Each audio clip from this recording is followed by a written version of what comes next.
Hi, I'm Evan Carmichael. Welcome to another edition of Ask Evan.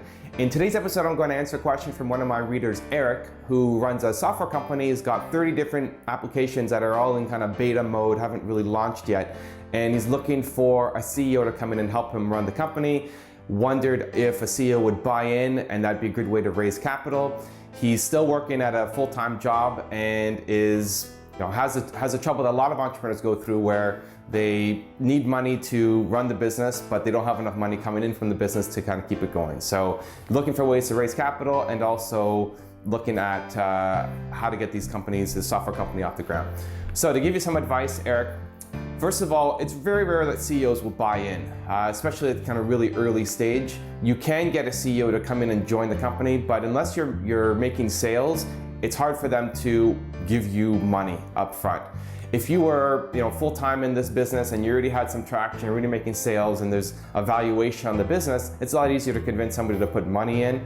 At this stage, if you're not even in the business full-time, it's hard to convince somebody to put money in and join the company full-time to pay you a salary. So you'd have to get the business a little bit further ahead if you want somebody to put money into the company and join as CEO. So what I would suggest for you is, if you don't have the skill sets to be the CEO and be the business development guy, then you can find somebody who can join you in that role, but they probably wouldn't buy in, but they could join as an equity partner in the company and make them earn into the business. So when I had my first software company, I wasn't the founder. I joined a couple years after the company was started, but I became an owner in the business. We were one of 3 owners, and I joined as business development guy. So I was out doing media, establishing partnership relationships, getting distribution channels set up. That was my role. So I believed in the company. They already had a little bit of a track record. So I joined, and I became a chief operating officer and one of the equity owners in the business. I didn't buy into the business, so it wasn't a cash outlay at the beginning, but it was my time invested to help make that company grow. So you can still make that work. You have to find the right person, obviously. I try to make them earn in, so you want to be very careful with money that equity that you give up in your company. It's like getting married when you get partners in your business. So you want to make sure that there's milestones that are put in there, so they don't just earn whatever you're thinking, giving up 25%, 30%, 50%. You don't just give it to them right off the bat. They have to prove themselves. So it could be making X number of sales, or whatever you want them to do as part of their job description.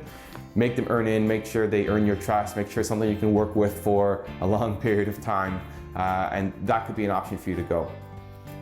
If you're really struggling on the money side, you have 2 options. One is keep going part-time and focus on one of the things that really will help grow your business. So you said you had 30 applications. What's the one that's closest to actually being able to make some cash? Right? The cash flow, you got to get it coming in if you want to be able to spend more time with your business. There's nothing wrong with doing it part-time, it just takes longer. A lot of businesses are started part-time, moonlighting, until you get to the point where you can afford to spend more time on it. It's a great way to be able to build a business. It's not the sexy way, but it's a great way to be able to build your business. But I would focus your efforts on, instead of 30 programs, pick one that you think you can get some money in quickly with and build that one out. The second option is to go out and raise capital, and it could be from an investor. You're looking probably at an angel investor at this stage. The challenge here is, if you're not in it full time, it's going to be hard to convince an investor to give you money for it. And if you're pre-sales, or you just have a little bit of sales, you're going to get killed on the valuation. So you might get the money you need, but you might give up a huge chunk of your company, where if you let it wait a little bit longer and you had more momentum and more sales and more revenue coming in, you could get a much better valuation.